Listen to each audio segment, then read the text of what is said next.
justice and wellness. We are UCSD's cross-cultural center. We're one of 7 entities here at UCSD under diversity, equity, and inclusion.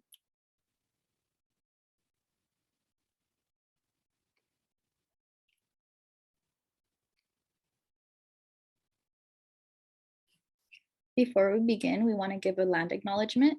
UCSD resides on unceded territory of the Kumeyaay Nation. The UCSD community holds great respect for the land and the indigenous people that first resided where we are currently located.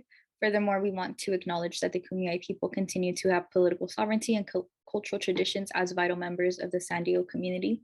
We acknowledge and continue to amplify and uplift the Kumeyaay Nation for their contributions to the UCSD community and greater San Diego community. And this land acknowledgement is adapted from the UCSD Intertribal Resource Center. And if y'all want to learn more about the Kumeyaay, feel free to check out their website, kumeyaay.com. And if you're not currently residing on Kumeyaay lands, feel free to check out the other website listed on the left, native-land.ca. Before we begin the presentation, we want to give you all a brief outline of what we'll be covering today. So first, we'll be talking about what food insecurity is by defining key terms that will be used throughout the presentation and discuss which populations experience food insecurity the most. Next, we'll move on to the effects of food insecurity on health, so mental health and physical problems that may arise from being food insecure. Third, we'll be talking about food justice, defining what it is and what it looks like. And lastly, food security at UCSD. We'll have UCSD help present resources and efforts at UCSD to address meeting basic needs. All right, we're going to start off with some introductions. So hello, everyone. My name is Leslie Santiago. My pronouns are she, her, hers. I am the Outreach and Engagement intern here at the Cross Cultural Center, as well as a social justice educator. And currently I'm double majoring in public health and ethnic studies. Hi, my name is Salima Villa. I go by the gender pronoun she, her, hers. I am one of the other Outreach and Engagement interns, and I'm also a social justice educator. I am a public health intern major with a specialization in health policy and management. All right, now that leads us to our first part of the presentation. So what is food insecurity? And here we're going to go over some key terms. And these are just some terms that we'll use throughout this presentation. The first being food insecurity. Food insecurity is the limited or uncertain access to adequate or healthy food. The next term is food apartheid. And food apartheid is a reconceptualization of the term food deserts. However, there is a movement to stray away from using the word food deserts because it does not it doesn't address the root of the issues of food insecurity. And it can also be a misleading term that may give off the impression that there is no vibrant life or community in these in communities that experience food insecurity. So instead, we'll be defining food apartheid, which addresses the racist and oppressive systems that create inequitable food environments in the first place. And the movement towards addressing those issues and bridging those issues is food justice, which is a holistic view of the food system that addresses systemic barriers to access healthy and affordable food for all. Causes of food insecurity include the lack of affordable housing, having debt or high costs such as medical bills or rent, light bills, etc., having low wage jobs or being unemployed, and systemic racism. Some examples of how systemic racism can manifest itself into causing food insecurity is the where one resides, so where you're housed, your communities, if your communities have access to available resources, the accessibility or inaccessibility to healthcare, and general visibility or validation of concerns. And when I mention visibility, I mean like people taking their concerns seriously, or even having your needs be noticed as an issue. And if you can, as y'all can see, a lot of these issues revolve around money or not having enough money. And we'll get more into this in the next slide. So food is largely treated as a commodity, and this is because currently we live in a capitalistic society. If y'all are not familiar with capitalism, capitalism is a system that promotes the production of individual monetary gain. So in this, food is seen as an opportunity to make money, make profit, and monetary gain.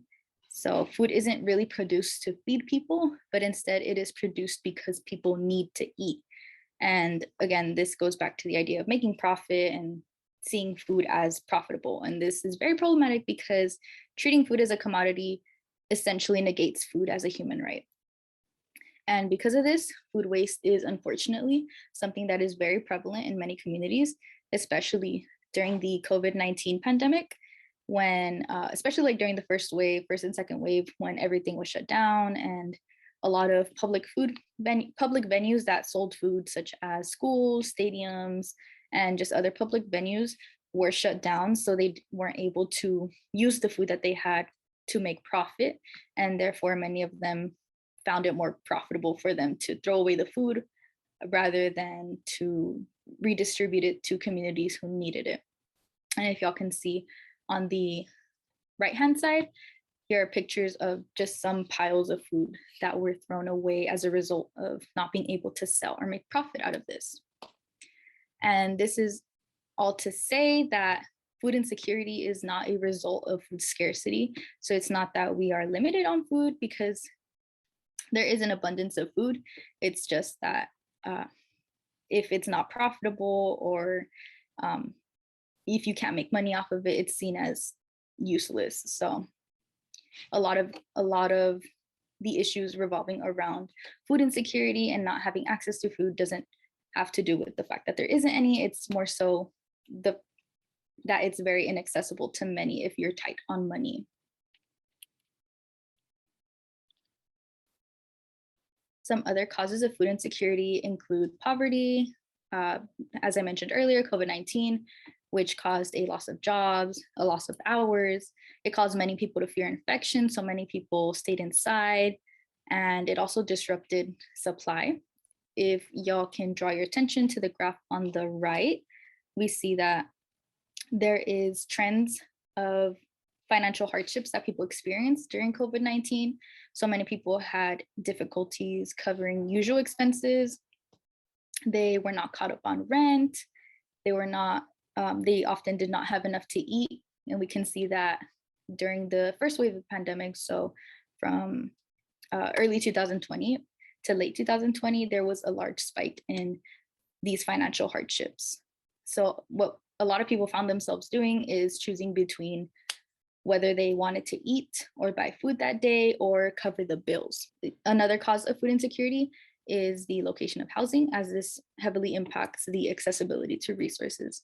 The location of housing largely affects our health and well-being, and this has been proven many times by many studies of where one resides. So like their zip code or the neighborhood is largely linked to their health outcomes. And this has to do with a lot of things, such as the walkability or the safety of their neighborhood. So if they're even able to go outside and take a walk and exercise, but also the accessibility to resources. So if you draw your attention to the graph on the right, we can see that these are neighborhoods in San Diego. And if y'all aren't really familiar with the makeup of San Diego, I'd try to navigate y'all a little bit. So I placed a little UCSD Triton where UCSD is and where La Jolla is. It's towards like the coast in the middle. And those that are colored in darker green, those are communities who face food insecurity at higher rates, as opposed to those that are in lighter green or in like a yellow tone. They don't face food insecurity as in really high rates. And as we can see, there's certain neighborhoods in northern San Diego, mainly around La Jolla, that are very light green and even pale, signifying to the fact that there is not, that food insecurity isn't really experienced here. And on the other hand, if we draw our attention to more central and southern San Diego, we see that the green is very concentrated, meaning that there is a large population of people who face food insecurity in those areas. And here we can begin to see the disparities between the two, as we know that folks who reside in La Jolla typically are wealthier, as opposed to those who reside in southern and central San Diego are not as wealthy. And this kind of goes to show the connection between having money and having access to certain resources, having access to buy food, and not having access. And again, this is all having to do with various factors, one of them being the location of your house. So going back to that, the location of your house or where you reside also affects the distance to the supermarket or the grocery store that is near you. So do you have a grocery store that is like 5 minutes away, like a 5-minute drive? And then taking into account, do you have access to reliable transportation? So can you drive there? Or do you have to take public transportation, which can make a 5-hour drive into, a 5-minute drive into a 1-hour commute? So all of these factors play into accessibility. And not only that, we also have to take into consideration, are there any supermarkets even available? How affordable are they, etc. And now this next slide shows the locations of Whole Foods throughout San Diego. If y'all aren't familiar, Whole Foods is a grocery store that carries a wide selection of groceries, especially organic, fresh groceries. And if y'all know anything about Whole Foods, you know it's quite pricey. And here I looked up where the Whole Foods are, and I placed them on this map. And it's no coincidence that these Whole Foods are placed in areas that are wealthier, and therefore areas who experience food insecurity at lower rates. When looking at central and southern San Diego, we can see that there's really only like one Whole Foods located around there. And this is just an example. There are like various other grocery stores, farmers markets, for example, who are also located in certain areas and not in others. And this again just makes it difficult to access such produce. And yeah, we can begin to see how one's location of housing can drastically affect whether one has access to this or not.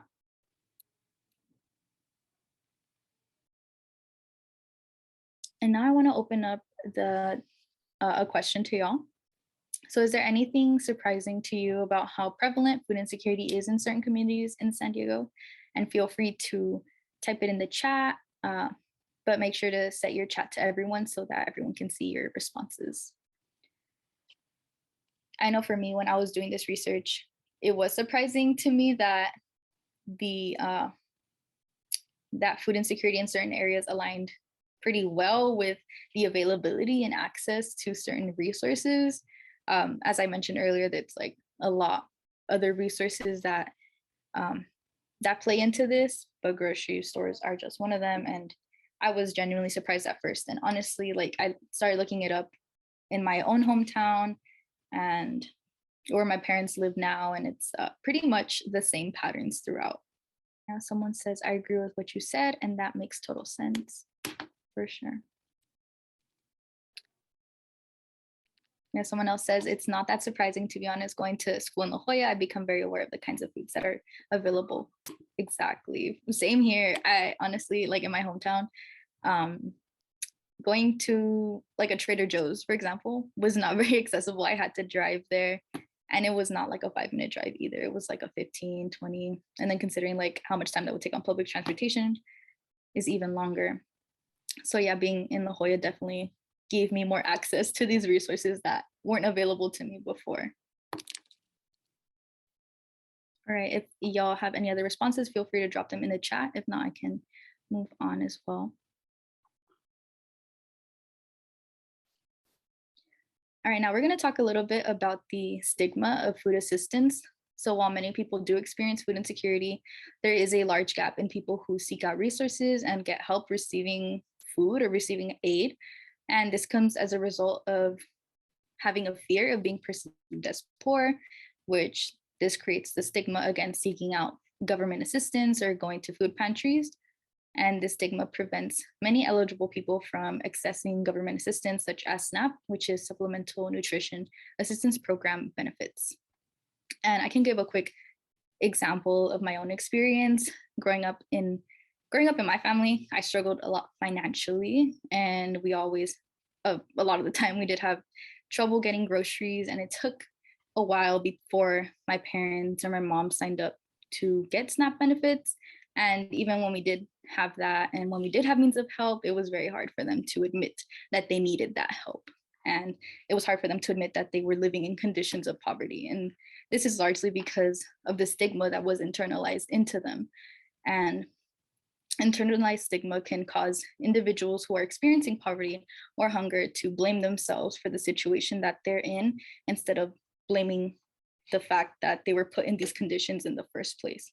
And this largely results from the individualism that exists in this capitalist society, where we are constantly encouraged to pull ourselves from our own bootstraps instead of asking for help or helping others.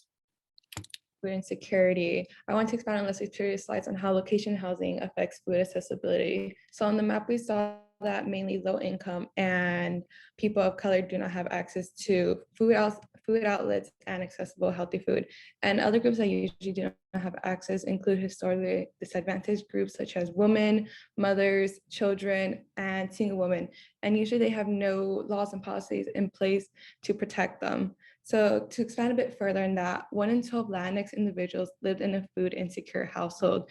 Food insecurity rates are highest for single mother households and households with income poverty below the poverty line. And in 2020, we saw 35.3% of households with incomes below the federal poverty line were food insecure. And in 2020, we saw 14.8% of households with children were affected by food insecurity. If you turn your attention to the graph on the right to the side, you'll see this mirrored again, where mainly historically disadvantaged groups such as women, mothers, and Latinx and Black individuals not having adequate access to healthy food or grocery outlets, which then leads to food insecure households. And with COVID-19, we saw a large health disparity grow in between these groups. So in 2020, 21.7% of Black households experienced food insecurity, and 7.2% of Hispanic households also experienced food insecurity, while 7.1% of white households did not. And women are more likely to experience poverty than men, especially women of color. For example, Black women experience poverty 21.5% of the time, and Hispanic women 18.8% of the time. And for the past 2 decades, we saw Black and Hispanic households have been twice as likely to experience food insecurity than white households. And these disparities are not natural. They run deep in structural inequities such as wage and wealth gaps, elevated poverty lines, and racialized access to food, which have created this situation. And now we're going to get into the lack of culturally appropriate foods. So these disparities that Sulema just talked about come about from various factors, but also the fact that many people don't have access to culturally appropriate foods. And this comes from as a result of just not having access to them. Many people who immigrate here and come here to the United States are often cooking their own traditional meals with what used to be accessible to them in their hometowns. And many who move to the US typically lose access to these food options and instead are swamped with unhealthy, cheap options. And exposure to unhealthy, cheap food options and limited access to culturally appropriate food options typically leave them with no choice but to assimilate and adopt these unhealthy foods. And typically these are fast foods that are high in caloric value, but low in nutritional value. And typically these foods are very cheap and available. And this is mostly experienced amongst those who live in cities and urban areas and are more likely to not have access to these foods. And this is also known as nutritional transition, which is an acculturation towards an urban westernized diet. And again, this pretty much forces people to adopt what is available to them, which creates many health disparities among those that Sulema talked about. Next, we'll be moving on to the effects of food insecurity and lack of access to grocery outlets effect on health. So first, I want to define what health disparities are. There are racial or ethnic health disparities at a greater or lesser extent between two populations. And health disparities can result from multiple factors, including poverty, environmental threats, inadequate access to healthcare, individual and behavior factors, educational inequalities, race, sex, age, disability, or sexual identity. And to explain this a bit further, so if a community has inadequate access to healthcare, this may look like that they may not have any hospitals nearby to receive medical assistance or to receive any type of medical coverage either. So if someone who has a chronic disease does not receive any help or a diagnosis, they will go on living with it. Moreover, this may look like a community who does not have proper transportation to get to the hospital, so they never receive adequate medical help either.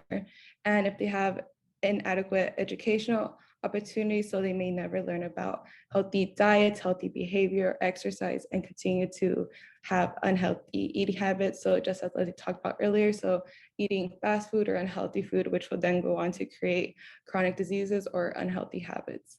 And some health differences include how many people get certain diseases. So for example, how many people in the community may get obesity or diabetes, hypertension, or heart disease in comparison to other communities, how severe the diseases are. So going for a prolonged period without receiving a diagnosis or any medical treatment, how many people have complications because of the disease, how many people die from the disease, and where people can get health care. So tying back to access to health care and coverage, and how many people get screened for a disease. So it shows again how important to have local hospitals, medical coverage, and how accessible medical treatment is to the community.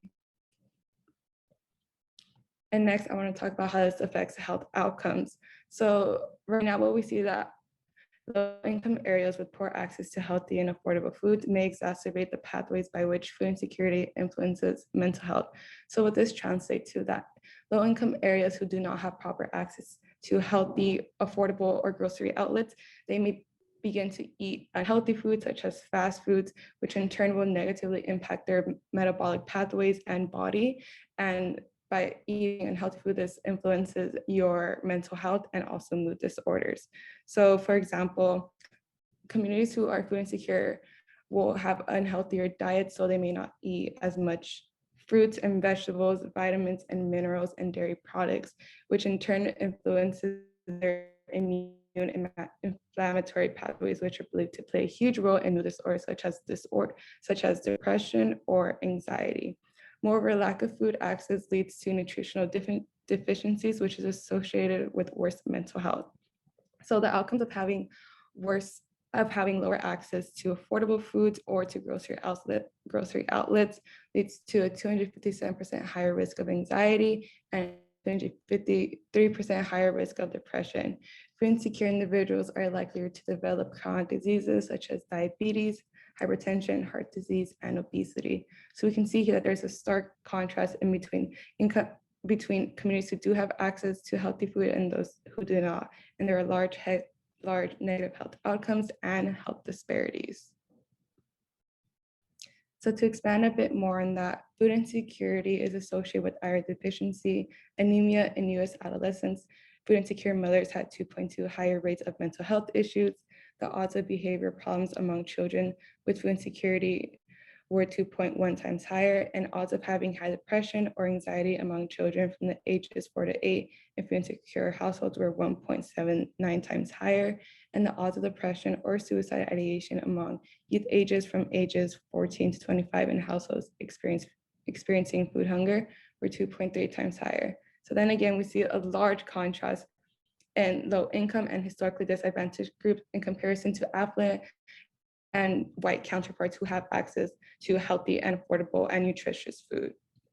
I want to turn your attention to the picture on the right side of the slide, which demonstrates the whole cycle we've been talking about in the previous slides. So starting off with food insecurity, if an individual is experiencing that, they will fall into different coping strategies to just eat something or whatever environment they're in, they'll just fall into it. So dietary quality may go down. They start to eat unhealthier food, which isn't as nutritious, lacking vitamins or minerals, or they eat more fast food too. So as a result of eating all this unhealthy food, they begin to develop chronic diseases such as hypertension, obesity, heart disease, and they must receive medical treatment, and healthcare coverage for medical treatment is expensive. And to receive medical treatment, you can only go through during hours of the day where you're working. So as a result, you begin to lose employee hours. And as a result, you also do not have enough income to pay for your rent or bills. So there's an unequal trade-off of having to receive medical treatment for something that is not your own fault. It's the environment you live in. Next, I want to share a video which echoes the whole conversation we have in these past slides of food insecurity and how it negatively influences an individual's mental and physical health. What if you had to make the choice between meals and medicine? Between making rent and filling lunchboxes?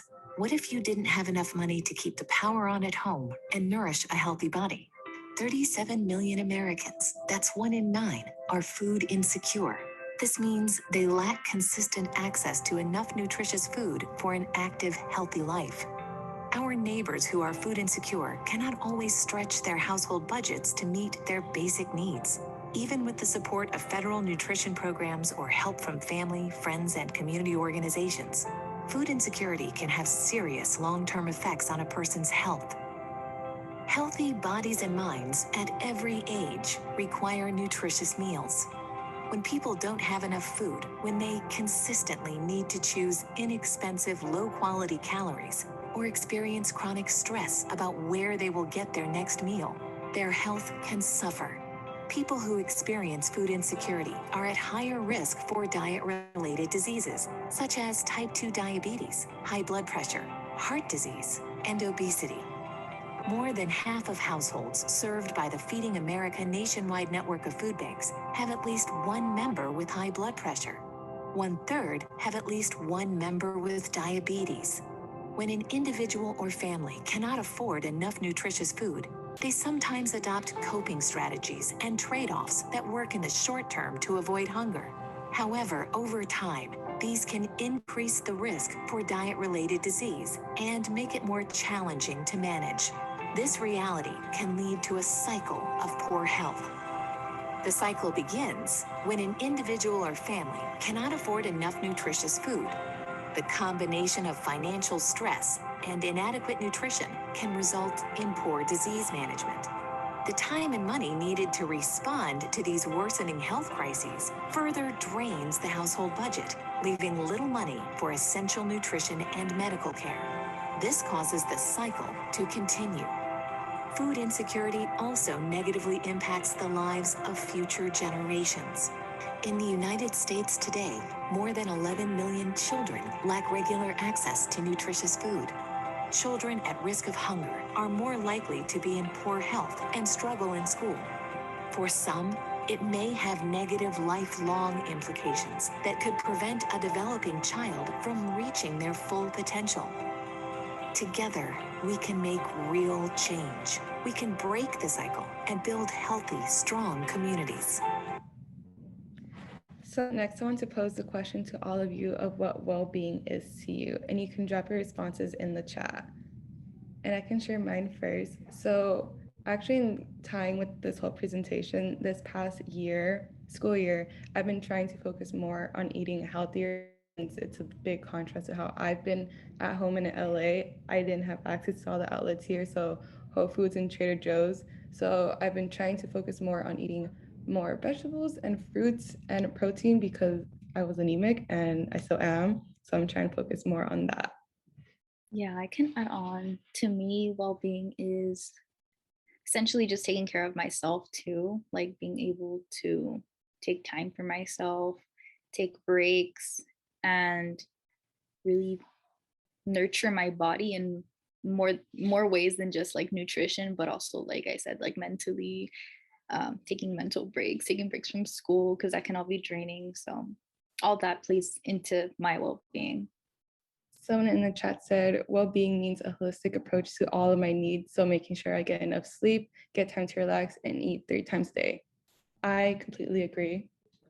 And someone else said, well-being is physical, mental, and spiritual health. Sleeping and eating are big ones for me. Mm-hmm. Yeah, someone else said sleeping at least 7 hours a day. Yep. Me too. And someone else said, well-being means self-care in both physical and mental ways. Both are equally important. I completely agree. I'm trying to be there right now. It's not easy as a student. And going to the gym, yes, I completely agree. Mm-hmm. But we'll be moving on to the next slide. So moving on to food justice is social justice. First, I want to define what food justice is, since before doing this presentation, I also was not aware. So food justice is a holistic view of the food system that sees healthy food as a human right and addresses structural barriers to that right. So structural barriers may be policies and laws put in place beforehand to stop historically disadvantaged group from having access to healthy food. And food justice also aims at creating community-driven solutions and systemic change. So to illustrate what this looks like is fighting for food access through donating food to local pantries and anti-hunger organizations, plus investing in grocery outlet, farmer markets, gardens, and regions with limited access to healthy food. So food justice essentially tries to work with the community and hear their needs instead of working against them and deciding what they need. Food justice also is a transformation of the current food system, including but not limited to eliminating disparities and inequities. So making sure that the groups that did not have access beforehand now have more accessible resources in the community itself so they cannot be taken away. And food justice can also, another example of food justice can also be fighting for land access, defending workers' rights, and championing for food education. So then again, that demonstrates keeping the community in control of the food, where it's coming from, and making sure that they have access.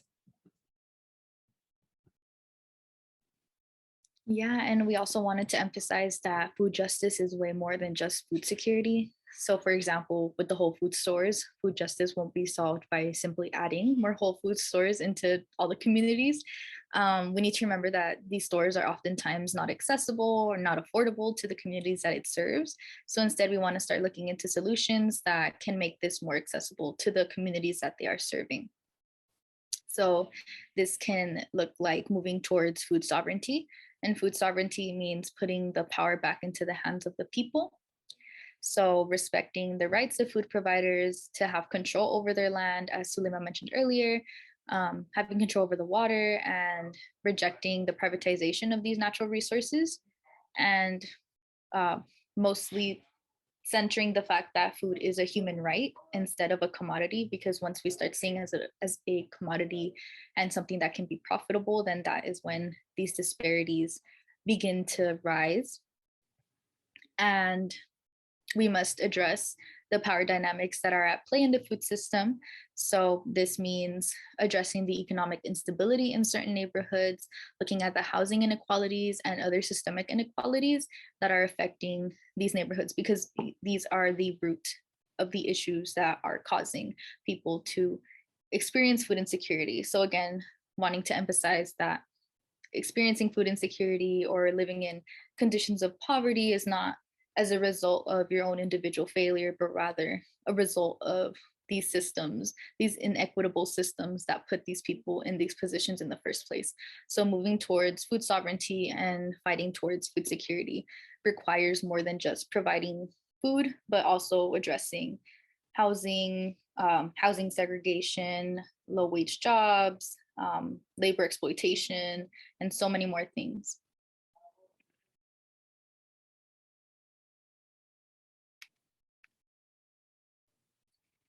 And now I'm going to introduce a clip from a conversation on food justice and the radical origins of the free breakfast program that was started by the Black Panthers.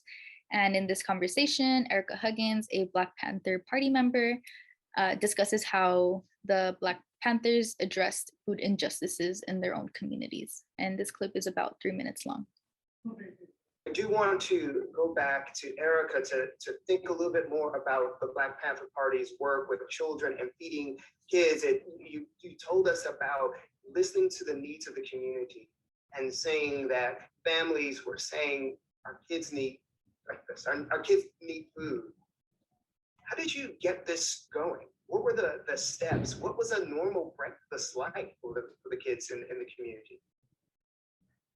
Well, it depends on where we got the donated food from, because Black Panther Party members didn't take a salary. That was unheard of. We came right from the communities we were serving. I came from Southeast Washington, D.C. However, a lot of people came from North Richmond, which is kind of like Southeast, or Hunters Point, Bayview, which is kind of like North Richmond. It's that way. all of the places where people are forced to live due to all kinds of systemic reasons, including redlining and covenants, not to mention financial poverty. We recognized that there was some particular way in which people were forced to live. And even in the stores that sold food, the quality of that food, let me use Safeway as an example. That's meant to be a chain of box stores, right? But in some communities, the quality of the meat and the vegetables was very poor. How do I know this? Because we went and we looked. So we decided, well, let's ask the parents what they think their children should have. A little bit of protein, something to drink,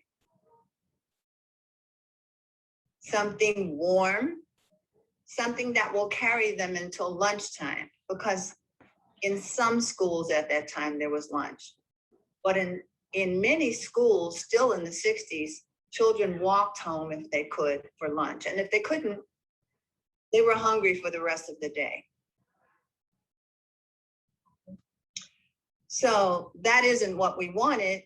So we also, from the free breakfast program for children, we had food programs all over the country where we gave bags of groceries away.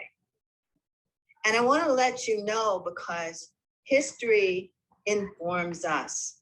The present is telling us what is our next step. So moving on to community solutions, as the video talked about before, focusing on community efforts that can bring food to the community and make it more accessible. So as talked about, focus on local agricultural solutions to increase food supply and access to the local community. So what this can look like is community gardens, so growing your own food to make sure it is healthy and accessible, and also having access to retail outlets that cater to your community, so culturally appropriate food. Beside that, other community solutions can be mutual aid, community fridges, and organizing a food drive. Beside that, you also would want to utilize local resources. So for example, with CalFresh, you can get a 30% discount for your gas and water in the San Diego area. And beside that, if you also have CalFresh, you can also earn $100 back by buying vegetables and fruit through the program Más Fresco. And beside that, you also just want to focus on empowering the community and individuals to make healthier choices through workshops and programs centered around the community and what they need.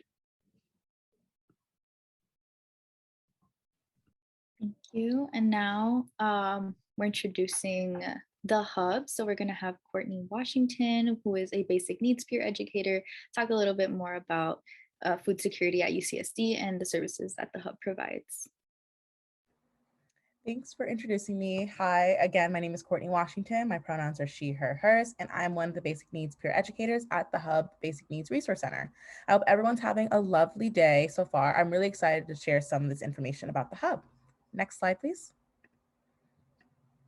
Yeah, so through our lovely team at the Hub, we're able to address basic needs challenges in order to break the stigma surrounding basic needs resources and build community.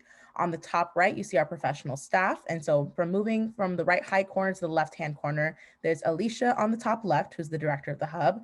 Directly across from Alicia, there's Chelsea, who is the basic needs program coordinator. Then there's Sarah, who's the new food security program coordinator. Then at the very left is Cameo, who is the new housing education coordinator. Right below Cameo is Marissa, the housing education assistant. And to the very right is Kellyanna, the CalFresh program coordinator.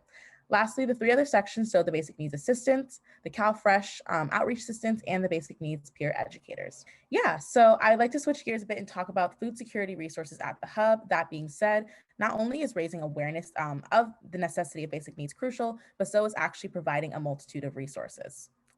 Yeah, so starting off with the Triton Food Pantry, undergraduate and grad students may visit and receive care packages, emergency food relief, dried goods, canned goods, and fresh produce. All items are assigned on a point value based system, and all registered students are allotted 10 points per week. Produce is 0 points, so if you, it kind of almost encourages encourages you to get fresh foods. And there are 2 locations for the Trident Food Pantry. There is one in Student Center A, which is the old Student Center next to the hub. And there's also one on 1 Miramar Street in the grad and family housing area. Yeah, so luckily the Triton Food Pantry has recently partnered up with DoorDash to allow students who live within a 10-mile radius of campus to get groceries delivered. And so one delivery counts as students 1 visit to the Triton Food Pantry a week. As I mentioned earlier, you get 1 visit a week for 10 points. And so if you use DoorDash instead, that would be your 1 visit per week. In this way, students won't have to come to campus in order to access our services. Also, we have the grocery shuttle, which picks up students at Pepper Canyon every Saturday and Sunday from 10 a.m. to 6 p.m. You can choose to take the shuttle that takes you to La Jolla Village Square or to Convoy.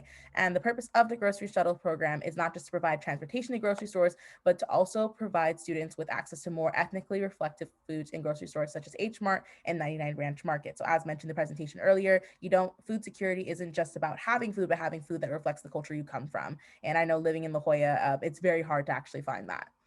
Yeah, so next, I also wanted to shout out the Food Recovery Network, or FRN. It's a nonprofit aimed at reducing food waste by collecting leftover food from the dining halls, farmers markets, and grocery stores in order to provide students with more nutritional access. And so distributions for the FRN take place every Tuesday from 4 p.m. to 6 p.m. at the Hub, which is again located in the old Student Services Center. Additionally, food distributions occur twice a week at OMS Grad and Family Housing on Mondays from 9 to 11 a.m. and on Fridays from 4 to 6 p.m. You don't need an appointment to go, and just stop by during distribution time. You should be able to access the nonprofit. Next slide, please. So this is a resource y'all are probably a lot more familiar with, which is CalFresh. This is a nutrition program federally funded by the government that helps households buy healthy and culturally reflective foods. And so through CalFresh benefits, recipients receive an EBT card, which can be used at select grocery stores, as well as some online platforms such as Amazon Fresh and Walmart. With one I recently discovered, a platform you can use CalFresh to is GoPuff, which is like a snack delivery service. All of my roommates have CalFresh EBT, and we were able to pay for our snacks through that. So another way y'all can use it. So this EBT card is used pretty much like a debit card, except all the money comes from the government thanks to SNAP, otherwise known as the Supplemental Nutrition Assistance Program. And so if you have any questions regarding CalFresh, make sure to send an email to calfresh@ucsd.edu, which is located on the screen. And if you want to stay updated about CalFresh webinars, follow our Instagram, which is at UCSD Basic Needs. Yeah, if you're interested in learning about any more of these resources, we highly encourage students to schedule a one-on-one consultation through the Basic Needs Assistance Form. This is the quickest way to get connected through our amazing Basic Needs staff. So if there's a specific staff member you want to talk to, or if you don't know which staff member you need to talk to, but you know you need to talk to a person, definitely fill this out. This is located on our website. Going to basicneeds.com, you click the assistance form, and then that is where you need to go. So yeah, in total, here's our website, our email, and our phone number. And as always, please feel free to contact us through these platforms if you have any questions or concerns. Thank you, and thanks to the Cross Cultural Center for letting me speak. Thank you so much for providing those resources. They're very useful, and yeah, definitely take advantage of them since they are available for you all on campus and off campus as well. If y'all are interested in looking into any of the resources that we used on these slides, feel free to check out this QR code. And if y'all have any questions, you can email the email on the screen at cccenter@ucsd.edu. And if anyone has any questions right now, feel free to drop them in the chat. But yeah, thank you all for showing up and being engaged. We really appreciate it.